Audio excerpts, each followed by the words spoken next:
The untrammeled testosterone, the shocking violence, the mayhem, and that blatant, unashamed act of battery. After the rally disbanded, the two opposing groups walking next to each other along Market Street toward the municipal garage where they had all inexplicably parked, shouting and jostling and punching each other in the hot August sun, with cops walking alongside, doing nothing. A group of white men throwing a young black man to the ground in the parking garage, beating and kicking him with their boots, with the police station just feet away. At UVA's Zemer Hall, where I'd been sent to the Joint Emergency Operations Center, receiving the text of a post, "It's time to torch these Jewish monsters, let's go 3 p.m. Watching my wife sitting next to me, crying and shaking, as I contacted the Secretary of Public Safety and called the rabbi of Charlottesville's only temple and learned that the building had already been empty for hours.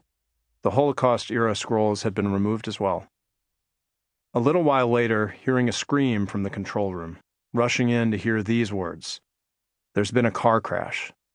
People in front of their screens with their hands clapped to their cheeks, watching the video of a car crashing into a crowd of people, and watching it myself, thinking it could not have been intentional, then scrutinizing it over and over, realizing with horror that it must have been. On 4th Street, normally a humble, approachable area lined with an old-fashioned vinyl record store, a spa, a bank, and other businesses in red and white brick buildings, a young woman named Heather Heyer walking with friends after protesting neo-Nazis, her long braid swinging, the muscle car accelerating, then plowing into the crowd. One man literally thrown into the air, Heyer spun through the air before hitting the pavement. She was declared dead at the hospital, where 19 others were admitted with horrible injuries. A bearded African-American man at the intersection afterward, screaming, "There are people, bodies lying on the ground right now. We told City Council we did not want them here. They let them come. We told the police we did not want them here. They let them come. I had to jump out the way. I almost got hit by the car my motherfucking self." The sound of a woman screaming, "Oh my God, we got hit by a car." At the City Council meeting a week later, one I chaired as mayor of Charlottesville, the rage and the grief on the face of a young African-American man I knew as he shouted at us from the podium, "We told y'all numerous times this shit was going to happen, and y'all did nothing." Me responding plaintively from the dais, saying, "We tried really hard to get the rally out, and a federal judge forced us to have the rally downtown. I'm just going to say, we did try." An audience member shouting back, "Why did you have the rally in the first place?" Responding, "Because we were legally required to."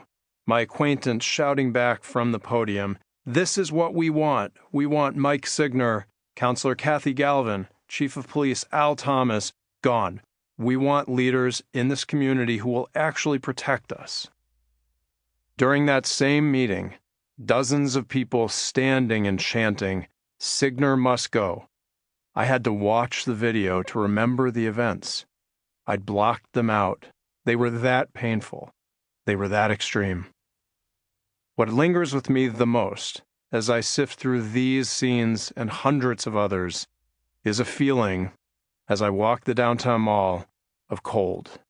It was August in Central Virginia, a warm day, but I felt a chill in the humid air.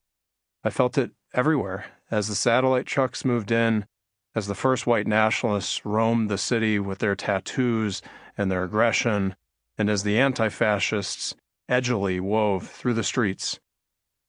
I felt it when I stopped to look at 3 young men crumpled on the sidewalk along 4th Street 3 hours after Heather Heyer was killed. They wore ragged camouflage and rebel flag garb. The guy in the middle had a gash on his forehead, and blood was trickling down his cheek. They looked stunned, as if even they didn't understand what they had unleashed. I almost shivered. A friend told me later he could feel the evil in the air on the downtown mall that day. I nodded my head. I'd felt it too.